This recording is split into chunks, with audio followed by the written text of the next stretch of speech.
जय जगन्नाथ। राधे श्रीकृष्ण।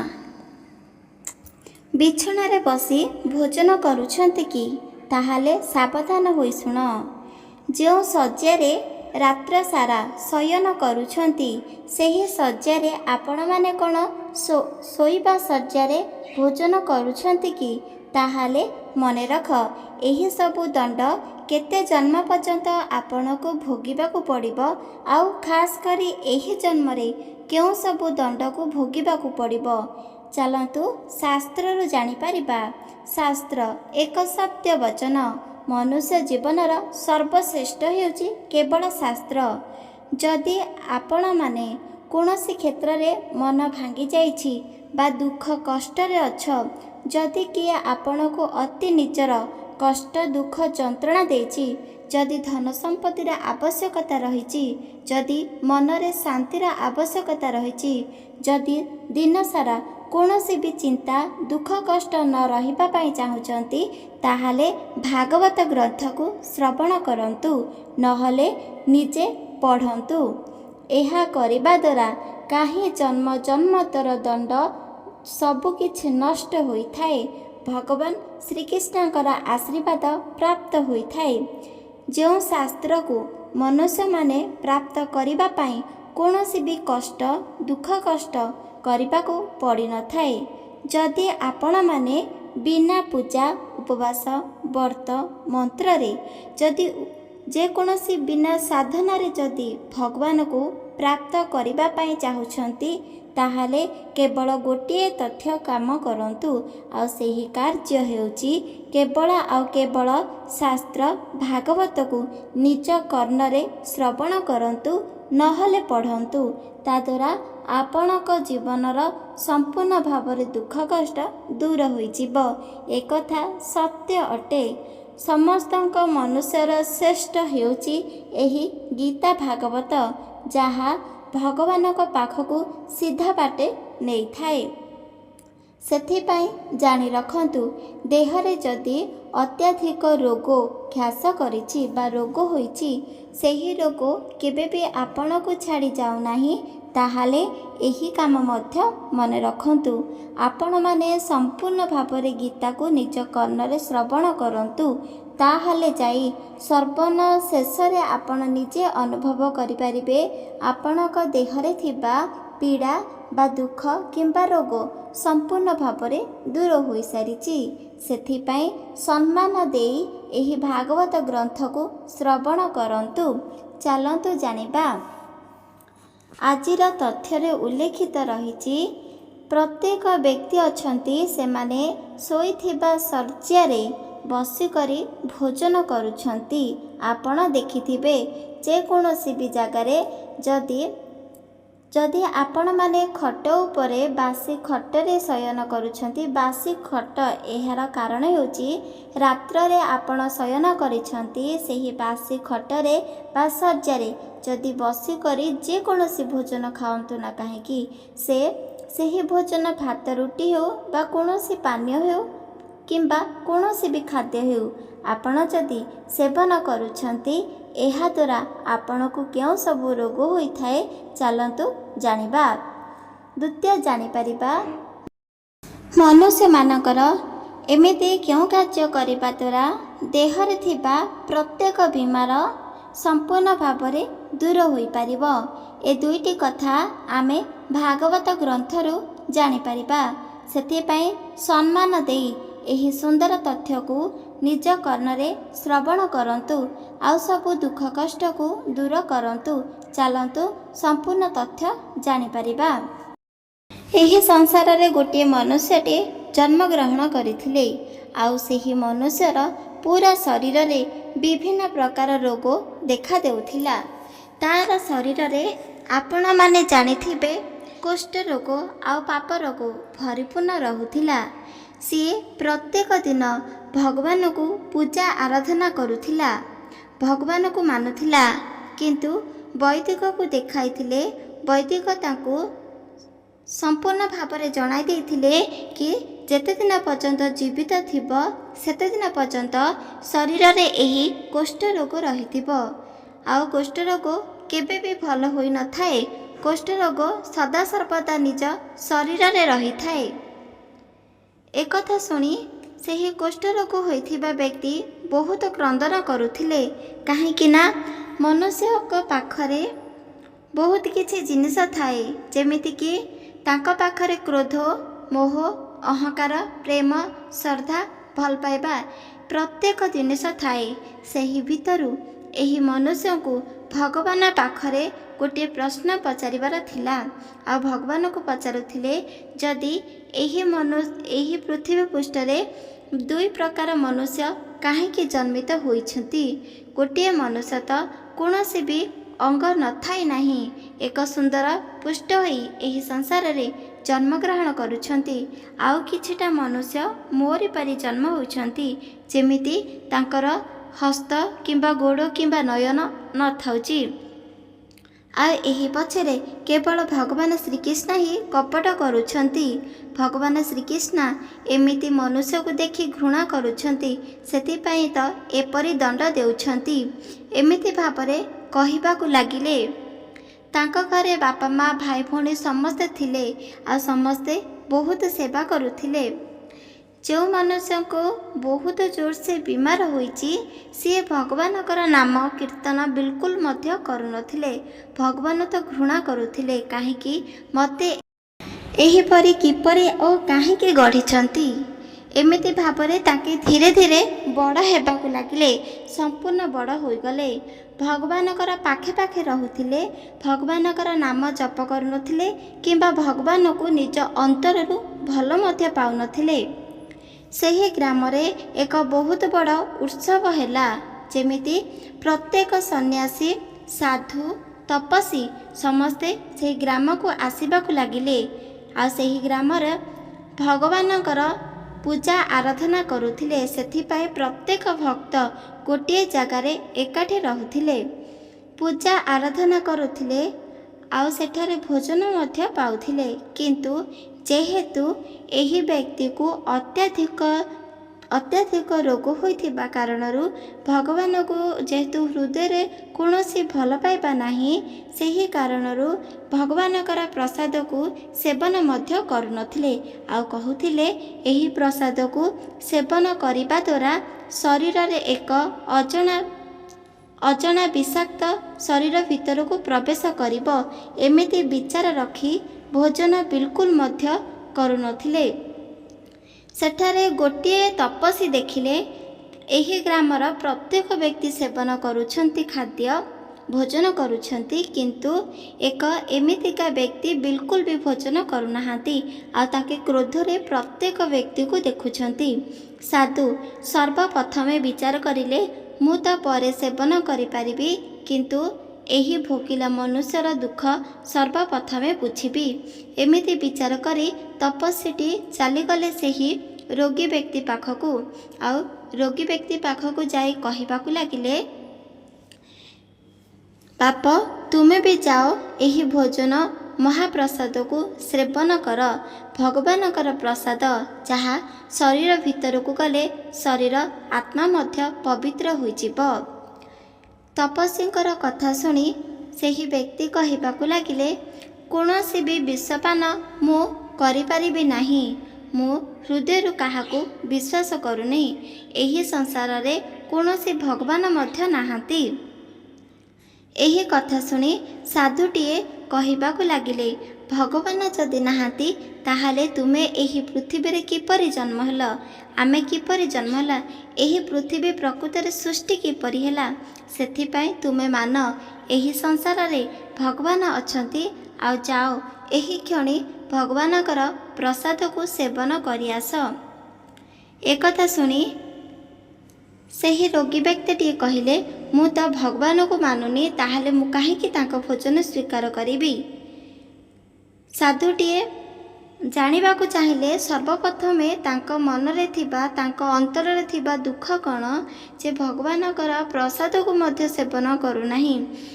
ଦେଖିବାକୁ ଗଲେ ତ ରୋଗୀ ବ୍ୟକ୍ତି ବହୁତ କ୍ଷୁଧାର ଅଛି, ତାକୁ ବହୁତ ଜୋରସେ ଭୋକ ଲାଗୁଛି, ତଥାପି ସିଏ କୌଣସି ବି ଭୋଜନକୁ ସ୍ୱୀକାର କରୁନାହିଁ।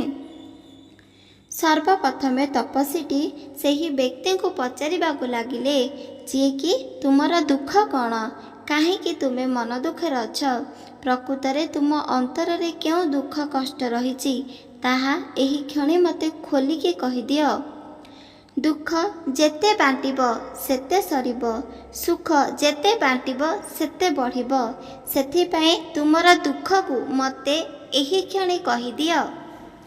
ଏକଥା ଶୁଣି ସାଧୁର କଥା ଶୁଣି ରୋଗୀ ବ୍ୟକ୍ତି କହିବାକୁ ଲାଗିଲେ, ତାହେଲେ ମୁଁ ତୁମକୁ ଗୋଟିଏ ପ୍ରଶ୍ନ ପଚାରିବି, ମୋର ଦୁଃଖ ସହିତ ପ୍ରଶ୍ନ ପଚାରିବି, ଆଉ ଏହି ପ୍ରଶ୍ନର ଉତ୍ତର ମଧ୍ୟ ମୋତେ ଦେବ। ଏକଥା ଶୁଣି ସେହି ସାଧୁଟିଏ କହିଲେ, ତାହେଲେ ମୋତେ ପଚାର ତୁମର ଦୁଃଖ ଭରା ଏହି କାହାଣୀର ପ୍ରଶ୍ନ। ସାଧୁଙ୍କର କଥା ଶୁଣି ପ୍ରଥମ ପ୍ରଶ୍ନ କହିଲେ, ଯଦି ପ୍ରକୃତରେ ଭଗବାନ ଏହି ପୃଥିବୀରେ ଅଛନ୍ତି ବା ଥିଲେ କିମ୍ବା ଏବେ ସୁଦ୍ଧା ଅଛନ୍ତି, ତାହେଲେ କିପରି ମୋ ଶରୀରରେ ଏତେ ବଡ଼ ଯନ୍ତ୍ରଣା, ଏତେ ବଡ଼ ରୋଗ, ଏତେ ବଡ଼ ଦୁଃଖ ଦେଇଛନ୍ତି? କ'ଣ ତାଙ୍କର ନୟନ ବିଲକୁଲ ବି ତାଙ୍କୁ ବାରଣ କରିପାରିଲା ନାହିଁ କି ତାଙ୍କୁ କଷ୍ଟ ଲାଗିଲା ନାହିଁ କି ମନୁଷ୍ୟ ବିଲକୁଲ ବି ସହ୍ୟ କରିପାରିବ ନାହିଁ? ଦେଖ, ଏବେ ମୁଁ ଏଠାରେ ବସିଛି, ମୁଁ ଦେଖିବାକୁ କିପରି ଦେଖାଯାଉଛି, ଅନ୍ୟ ବ୍ୟକ୍ତିମାନେ ଦେଖିବାକୁ କିପରି ଲାଗୁଛନ୍ତି। ସେଥିପାଇଁ ଭଗବାନ ପ୍ରକୃତରେ ହିଂସା କରନ୍ତି, ଗର୍ବ ଆଉ ଅହଙ୍କାର ମଧ୍ୟ କରନ୍ତି। ସେଥିପାଇଁ ତ ଏହି ଗ୍ରାମର କିଛି ସନ୍ତାନକୁ ଦୁଃଖ କଷ୍ଟ ଦେଇଛନ୍ତି କେବଳ ମୋରି ପରିକା, ଆଉ କିଛି ବ୍ୟକ୍ତିକୁ ବହୁତ ଖୁସି ଦେଇଛନ୍ତି, ବହୁତ ଆନନ୍ଦ ପରିପୂର୍ଣ୍ଣ କରିଦେଇଛନ୍ତି, ତାର ପୁରା ଶରୀର ଏକ ସୁସ୍ଥ ରଖିଛନ୍ତି। ଏହା ଅନ୍ତର ପାତ୍ର ନୁହେଁ କି? ତାହେଲେ କାହିଁକି ଆଉ କିପରି ମୁଁ ଭଗବାନଙ୍କର ପ୍ରସାଦକୁ ସେବନ କରିବି? ଏକଥା ଶୁଣି ସାଧୁଟିଏ କହିଲେ, ତାହେଲେ ତୁମ ଶରୀରରେ ବିଭିନ୍ନ ପ୍ରକାର ରୋଗ ରହିଛି, ଆଉ ସେହି ରୋଗ ତୁମକୁ କଷ୍ଟ ଯନ୍ତ୍ରଣା ଦେଉଛି। ଯଦି ଏହି ରୋଗରୁ ଆରାମ ଚାହୁଁଛ, ତାହେଲେ ଭଗବାନ ବାଧା କରୁଛନ୍ତି। ଏକଥା ଶୁଣି ସେହି ବ୍ୟକ୍ତି କହିଲେ, ଏହା ତ ସତ୍ୟ, ଭଗବାନ ହିଁ ହିଂସା ଗର୍ବ କରୁଛନ୍ତି। ସେ ସମୟରେ ସେହି ତପସ୍ୱୀଟି ବୁଝାଇବାକୁ ଲାଗିଲେ, କେବଳ ଭଗବାନ ହିଂସା ଗର୍ବ କରନ୍ତି ନାହିଁ, ଏହି ସଂସାରରେ କୌଣସି ବ୍ୟକ୍ତି ମଧ୍ୟ କାହାକୁ ହିଂସା ଗର୍ବ କରନ୍ତି ନାହିଁ। ତୁମକୁ ମଧ୍ୟ କେହି ବି ହିଂସା ଗର୍ବ କରନ୍ତି ନାହିଁ। ତୁମେ କୌଣସି ବି ଚିନ୍ତା ନ କରି ବରଂ ଏହି କ୍ଷଣି ଯାଅ ମହାପ୍ରସାଦକୁ ସେବନ କର, ତାହେଲେ ଯାଇ ତୁମର ଶରୀର ମଧ୍ୟ ପବିତ୍ର ହୋଇଯିବ। ସାଧୁଙ୍କର କଥାରେ କୌଣସି ବି ଜବାବ ଦେଲେ ନାହିଁ। ବାରମ୍ବାର ସାଧୁ ବା ତପସ୍ୱୀ ବାରମ୍ବାର କେତେ ମଧ୍ୟ ବୁଝାଉଥିଲେ, କିନ୍ତୁ ରୋଗୀ ବ୍ୟକ୍ତି ବିଲକୁଲ ବି ତାଙ୍କର କଥାରେ ପଡ଼ୁନଥିଲେ କି କଥାକୁ ବିଶ୍ୱାସ ମଧ୍ୟ କରୁନଥିଲେ। ଏକଥା ଦେଖି ସନ୍ନ୍ୟାସୀଟିଏ ତାଙ୍କୁ ଏକ ସୁନ୍ଦର ଉପାୟ ବାଞ୍ଛିଲେ, ଆଉ କହିଲେ କି, ତୁମେ ଯଦି ଭାବୁଛ ଭଗବାନ ତୁମ ଶରୀରରେ ରୋଗ ଦେଇଛନ୍ତି, ତାହେଲେ ଏହା ଅସତ୍ୟ ଅଟେ। ଭଗବାନ କେବେ ବି କାହାକୁ କୌଣସି ଅସୁବିଧାରେ ପକାନ୍ତି ନାହିଁ, ସମସ୍ତଙ୍କୁ ସାହାଯ୍ୟ କରିଥାନ୍ତି। ଭଗବାନ କାହାକୁ ରୋଗ, ଦୁଃଖ, କଷ୍ଟ ଦିଅନ୍ତି ନାହିଁ। ମନୁଷ୍ୟମାନଙ୍କର ଭାଗ୍ୟରେ ଯାହା ଉଲ୍ଲେଖିତ ରହିଛି, ସେସବୁ କେବଳ ତାକୁ ହିଁ ଭୋଗିବାକୁ ପଡ଼ିଥାଏ। ଏକଥା ଶୁଣି ସେହି ରୋଗୀ ବ୍ୟକ୍ତି କହିଲେ, ତାହେଲେ ମୋ ଜୀବନରେ ମୁଁ କୁକର୍ମ ଫଳ ଅର୍ଜିତ କରିଛି? ସତରେ ମୁଁ କ'ଣ ପାପକର୍ମ କରିଛି? ତାହେଲେ ମୋତେ ଏପରି ଦଣ୍ଡ ମିଳିଛି? ସେ ଭିତରେ କହିବାକୁ ଲାଗିଲେ, ନା, ତୁମେ କୌଣସି ପାପକର୍ମ କରିନାହଁ କି ତୁମେ କାହାକୁ କଷ୍ଟ ଦୁଃଖ ମଧ୍ୟ ଦେଇନାହଁ। କିନ୍ତୁ ତଥାପି କୁହାଯାଏ, ନିୟତି ଅନୁଷ୍ଠାନରେ ସବୁକିଛି ଅଧା ଅଧୁରା।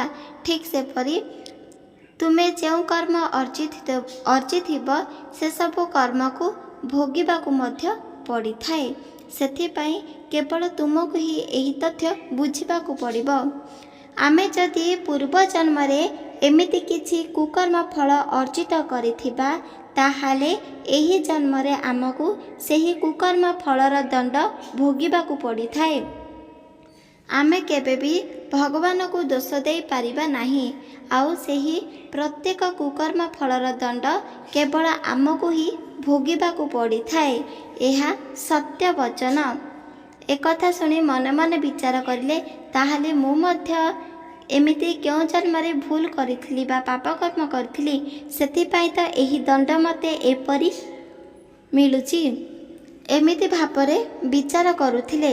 ସେହି ସମୟରେ ସାଧୁଟିଏ ତାର ପ୍ରତ୍ୟେକ ଦୁଃଖକୁ ଦୂର କରିବା ପାଇଁ କହିଲେ, ଯଦି ତୁମେ ପ୍ରକୃତରେ ଚାହୁଁଛ ତୁମର ଶରୀର ସମ୍ପୂର୍ଣ୍ଣ ଭାବରେ ଭଲ ହୋଇଯାଉ, ତାହେଲେ କେବଳ ମୋରି କାର୍ଯ୍ୟ କରିବାକୁ ପଡ଼ିବ।